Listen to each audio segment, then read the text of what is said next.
Vamos lá, a devocional de hoje, com a bênção do Eterno.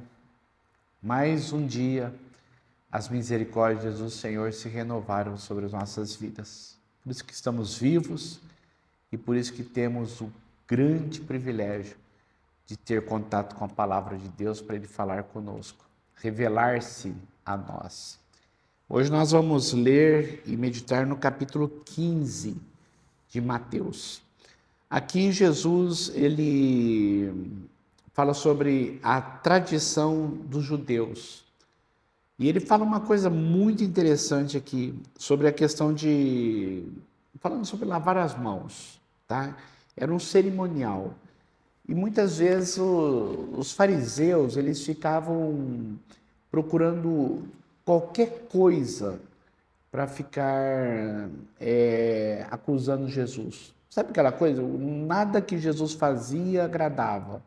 Em tudo eles pegavam alguma coisa, por menor que fosse, para denegri-lo, ou para confrontá-lo, ou para acusá-lo. E aí, sobre lavar as mãos, por que os seus discípulos não lavam as mãos antes da comida? É uma tradição judaica. Aí Jesus ele falou uma coisa interessante. O mandamento, honra teu pai e a tua mãe. A tradição judaica, quando uma pessoa se dava para o trabalho de Deus, no templo, alguma coisa assim, ele não tinha obrigação de cuidar dos seus pais. Olha que loucura! Para trabalhar para Deus, é uma loucura. Eu trabalho para Deus, então eu não tenho condições de ter dinheiro para ajudar meus pais. Aí Jesus falou o seguinte: pela tradição de vocês, vocês desonram os pais e vocês desobedecem o mandamento de Deus. Olha que loucura! E aí Jesus mesmo coloca sobre a questão de o que entra pela boca do homem vai para o estômago, depois é excluído do corpo, e isso não deixa o homem impuro. Então, uma coisa que Jesus coloca aqui, que eu quero que você ouça com muita atenção, o versículo 8, quando ele coloca: este povo, quando chama os fariseus de hipócritas, bem profetizou Isaías, citando textos, tá? Como Mateus faz muito. Este povo me honra com os lábios, mas o seu coração está longe de mim. Em vão me adoram, e os seus ensinamentos não passam de regras ensinadas por homens. Em vão me adoram, e os seus ensinamentos não passam de regras ensinadas por homens. Sabe que 2000 anos depois, nós percebemos a religiosidade oprimindo o ser humano e afastando-o de Deus, em nome de Deus. Isso é loucura. Tem algumas igrejas que impõem tanto peso, tanto fardo, que muitos vivem uma vida hipócrita, fingida, fala que obedece aquelas leis lá humanas, preceitos de igrejas, e não obedecem nada, ou então aqueles que obedecem e são extremamente oprimidos, escravizados. Não pode comer isso, não pode comer aquilo outro, tem que guardar o sábado, tem que obedecer isso, tem que fazer aquilo outro, umas coisas absurdas. Sobre a questão de roupa, a mulher não pode usar calça comprida, não pode usar maquiagem, não pode comer carne de porco, tem que guardar o sábado, não pode isso, não pode aquilo outro. Queridos, é uma coisa louca, insana, insensata. E é justamente isso que Jesus trabalha nesse texto aqui. Jesus chamou para junto de si a multidão e disse: ouçam e entendam, o que entra pela boca não torna o homem impuro, mas o que sai da boca, isto o torna impuro. Então, Jesus está deixando uma coisa bem clara, e lá no texto de Marcos, que é o paralelo a este, o texto de Marcos capítulo 7, que está aqui na sua Bíblia, ele diz assim: com isso Jesus declarou puros todos os alimentos. Você pode comer o que você quiser. Se você gosta de alguma coisa, se não faz mal para a sua saúde, não tem por que não comer. Por causa de religião, por causa de Deus, não pode comer isso. Isso é do Antigo Testamento. Não tem nada a ver. Aí, ouçam e entendam. O que entra pela boca não torna o homem impuro, mas o que sai da boca, isso torna impuro. Então Jesus, os discípulos disseram para Jesus: olha, os fariseus ficaram ofendidos com isto. E o versículo 13, ele respondeu: toda planta que o meu Pai Celestial não plantou será arrancada pelas raízes. Deixem-nos, eles são guias cegos. Se um cego conduzir outro cego, ambos cairão num buraco. Mas olha, é muito triste, mas é isso que eu vejo em muitas igrejas. Pessoas que não pregam a Bíblia, pessoas que não ensinam a palavra de Deus, pessoas que colocam regras humanas, cegos conduzindo cegos. E as pessoas que frequentam estas seitas, essas igrejas cheias de regras, cheias de isso, que não pode isso, não pode aquilo outro, diz assim: ambos cairão no buraco. Pastores cegos que ensinam ovelhas cegas, ambos cairão no buraco. E o versículo 17: vocês não percebem que o que entra pela boca vai para o estômago e mais tarde é expelido? Mas as coisas que saem da boca vêm do coração. E são estas que tornam o homem impuro. E o que sai da boca? O que está no coração. E muitas vezes o que está no coração? No coração saem maus pensamentos, homicídios, adultérios, imoralidades sexuais, os roubos, os falsos testemunhos, as mentiras, as calúnias. Isso tudo que sai da boca vem lá do coração. E estas coisas tornam o homem impuro, mas o comer sem lavar as mãos não o torna impuro. Deus te chama à liberdade, tá? Igual a carta de Gálatas, que vamos estudar mais para frente, fala sobre isto. Os cristãos estavam sendo influenciados pelos judeus a guardarem o sábado, a voltarem a não comer esse tipo de alimento, aquele tipo de alimento.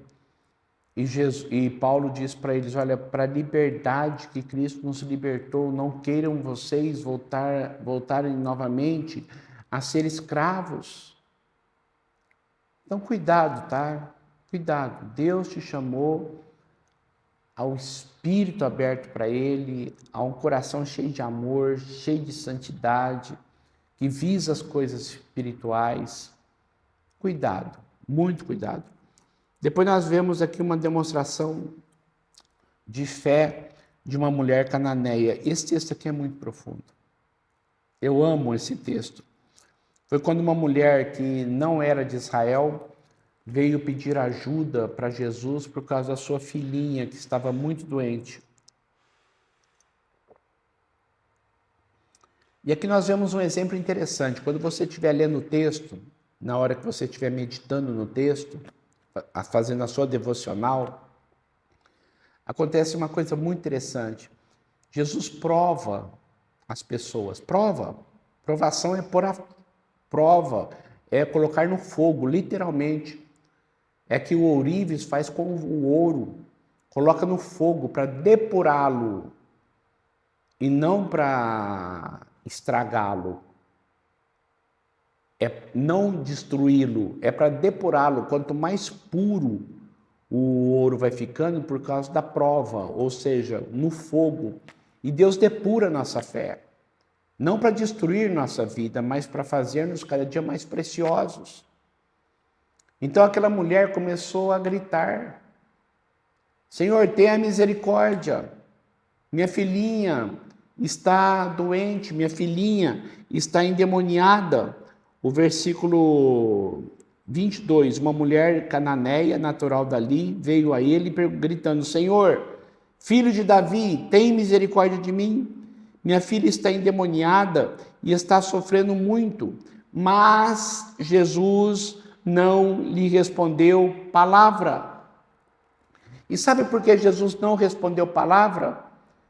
Ele queria saber até que ponto aquela mulher ia insistir. O que ele faz comigo e com você. Às vezes é uma prova que ele coloca-nos para saber até que ponto aquilo é importante para nós, até que ponto eu confio que Deus vai me dar. Quando uma coisa é importante, você não desiste. Aquela menininha era importante para aquela mãe, por isso que ela não desistiu. Jesus não respondeu palavra. E ela continuou gritando. E quem foi reprovado nessas provas aí foram os discípulos, que os discípulos disseram para Jesus, Senhor, despeça essa mulher. Fala para ela ir embora, a gente não aguenta mais. Olha que coisa. Aquela mulher que era gentia, Ciro-fenícia, cananeia, não desistiu. E os discípulos que estavam junto com Jesus quiseram que Jesus desistisse dela. E ela foi à frente dele, se ajoelhou, tenha misericórdia de mim. E Jesus ainda foi mais fundo na prova, quando ele diz que ele veio para o povo de Israel e não é lícito tirar o pão dos filhos e dar aos cachorrinhos. Olha que palavra dura, provação. Aquela mulher sendo não judia, que era gentia, para os judeus eles eram considerados cães sarmentos. Jesus não usa o termo cão sarmento, mas usa um termo mais carinhoso chamado cachorrinhos. Ou seja, eu vim para os filhos. Quem são os filhos? Casa de Israel. Mateus fala muito sobre isso. Jesus veio para a casa de Israel. Agora vem uma gentia e pede ajuda. E Jesus fala, não é lícito tirar os pães ou o pão dos filhos e dar aos cachorrinhos. Sabe o que a mulher disse? Senhor, até os cachorrinhos comem das migalhas que caem da mesa dos seus donos. Ela disse o seguinte, o Senhor é tão poderoso como uma migalhinha do teu poder é suficiente para resolver o meu problema. O Senhor é tão poderoso, tão bondoso, tão amoroso, que eu não preciso de muito daquilo que o Senhor tem. Só um pouquinho do teu poder já é suficiente para resolver o meu problema e curar a minha filhinha. E Jesus, ele olha para aquela mulher e disse, mulher, versículo 28, grande é a sua fé. Grande é a sua fé. Seja feita conforme o que você deseja. E naquele mesmo instante, a sua filha foi curada. Eu quero que você guarde uma coisa no seu coração. Quando uma coisa é importante, você não desiste. Quando algo é importante para você, você não desiste. Quando alguém é importante para você, você não desiste. Mesmo que Jesus não responda,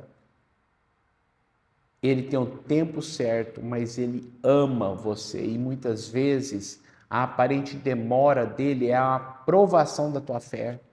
Não desista. Não desista. Guarde isso no teu coração. Lembre desse texto. Todas as vezes que você pedir e parece que Deus está longe. Parece que você está orando e parece que a tua oração não passa do teto. Lembra dessa mulher. Ela não desistiu. E Jesus disse para ela: grande é a sua fé, que seja feito conforme você deseja. Essa é a palavra de Deus para você. Aí depois tem a segunda multiplicação dos pães, onde uma grande multidão chega novamente para Jesus e mais uma vez os discípulos: onde vamos conseguir comida para tanta gente? Quer dizer, Jesus já tinha feito a primeira multiplicação. Como somos parecidos com aqueles 12, né? Como nós somos duros, como nós somos tardios em crer, como nós esquecemos das provisões de Deus.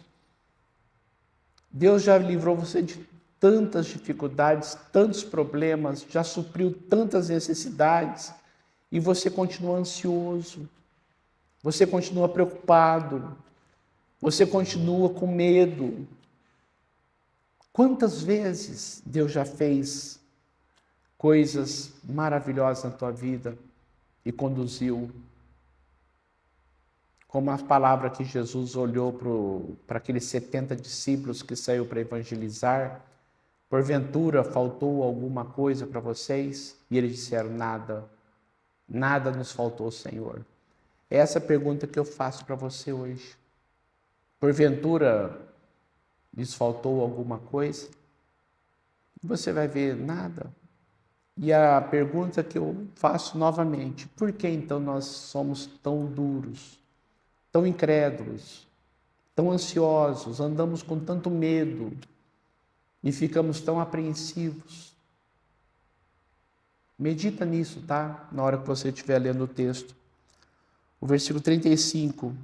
Os discípulos responderam: onde poderíamos encontrar neste lugar deserto pão suficiente para alimentar tanta gente? É mais ou menos isso que nós fazemos ainda hoje com Deus. Em vista de tudo que Ele já fez. Creia mais. Creia mais. O fato de nós lermos a Bíblia todos os dias é justamente isto. Paulo diz que a fé vem pelo ouvir e o ouvir da palavra de Deus. Quando eu começo a ouvir, meditar, isso entra no meu coração e isso vai gerando fé. Por quê? Porque eu vou confrontando minha vida com a palavra de Deus. E eu vou mudando. Pense com carinho nisso, tá? Nas coisas que Deus já fez, nas coisas que Deus tem feito, nas muitas ainda que Ele fará. Vamos orar. Senhor, eu quero agradecer muito por esse tempo tão precioso, pela Tua palavra que nos dá direção e que a bênção do Senhor esteja sendo derramada sobre nós de uma forma poderosa, viva a nossa fé.